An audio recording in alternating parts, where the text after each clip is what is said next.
L'hydrogène a un rôle majeur à jouer dans la décarbonation de l'industrie. Nous sommes ici à Dunkerque, sur le site d'ArcelorMittal, qui produit la moitié de l'acier français. Allons en parler avec Emmanuel Deneville. Emmanuel Deneville, bonjour. Bonjour. Alors nous sommes ici sur un site industriel assez impressionnant, celui d'ArcelorMittal. Vous nous le présentez en quelques mots ?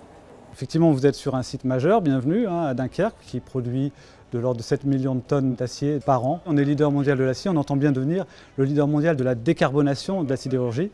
Alors, vous nous avez parlé décarbonation de l'acier, mais quel rôle peut jouer l'hydrogène ? On a plusieurs leviers sur lesquels on va jouer.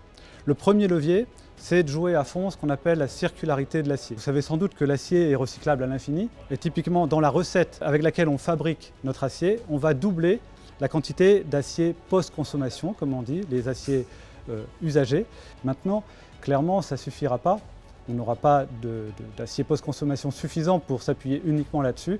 Et c'est là que l'hydrogène prend sa part, c'est de dire plutôt que de réduire le minerai de fer et le faire fondre avec du carbone, le faire fondre à partir d'une équation avec l'hydrogène. Donc on a un projet à Dunkerque de faire 2 millions de tonnes de fonte par an à partir d'une installation de ce type. Ce serait évidemment une installation d'une très grande taille qui est peu courante aujourd'hui, surtout combinée à des fours électriques.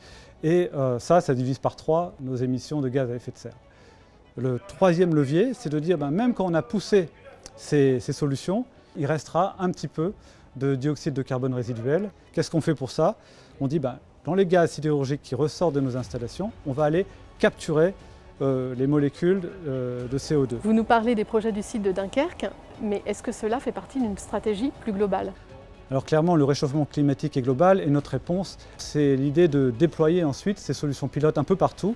Et tout ça s'intègre dans une stratégie mondiale, puisque c'est bien un défi mondial de toute façon auquel on est confronté. L'hydrogène, ce n'est pas qu'une solution industrielle. Cela concerne tout le monde et de plus en plus. À bientôt!